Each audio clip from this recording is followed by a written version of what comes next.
Suatu ketika, Rasulullah Shallallahu Alaihi Wasallam naik mimbar.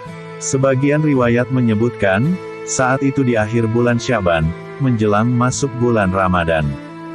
Dari atas mimbar tiba-tiba saja beliau mengucapkan, "Amin." Tidak berselang lama, beliau mengucap lagi, "Amin." Beberapa saat kemudian beliau mengucap lagi, "Amin." Salah seorang sahabat yang hadir saat itu memberanikan diri untuk bertanya, "Wahai Rasulullah, engkau naik mimbar, dan tiba-tiba saja engkau mengucap amin hingga 3 kali, tanpa kami tahu apa maksud dan tujuannya." Dengan tersenyum, Baginda Nabi memandang para sahabat yang tampak penuh tanda tanya tersebut. Kemudian beliau menceritakan, ketika naik mimbar tadi, tiba-tiba malaikat Jibril datang dan berkata, "Barang siapa yang mendapati bulan Ramadan, akan tetapi belum juga diampunkan dosanya hingga ia mati, kemudian ia masuk neraka, maka, sungguh, Allah telah menjauhkannya dari rahmatnya." Dan malaikat Jibril berkata kepada Nabi, "Katakanlah, amin." Maka beliau berkata, yang didengar oleh para sahabat, "Amin."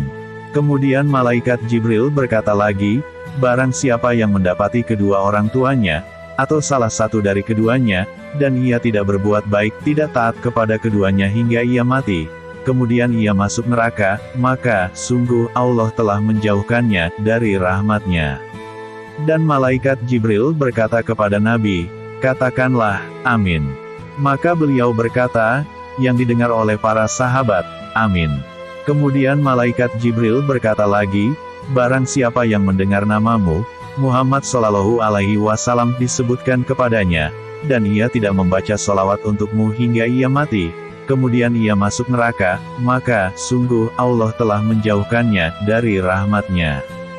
Dan malaikat Jibril berkata kepada Nabi, "Katakanlah, amin." Maka beliau berkata, yang didengar oleh para sahabat, "Amin." Saudaraku sekalian, bulan suci Ramadan adalah bulan pengampunan. Manfaatkanlah momentum ini dengan memohon ampun kepada Allah Subhanahu wa Ta'ala, Zat yang Maha Pengampun lagi Maha Penyayang. Sayangilah kedua orang tuamu, dan janganlah sekali-kali kamu durhaka terhadap mereka. Dan ucapkanlah sholawat atas Nabi Muhammad Shallallahu Alaihi Wasallam, agar engkau senantiasa mendapat syafaatnya, dan anugerah rahmat dari Allah Subhanahu wa Ta'ala.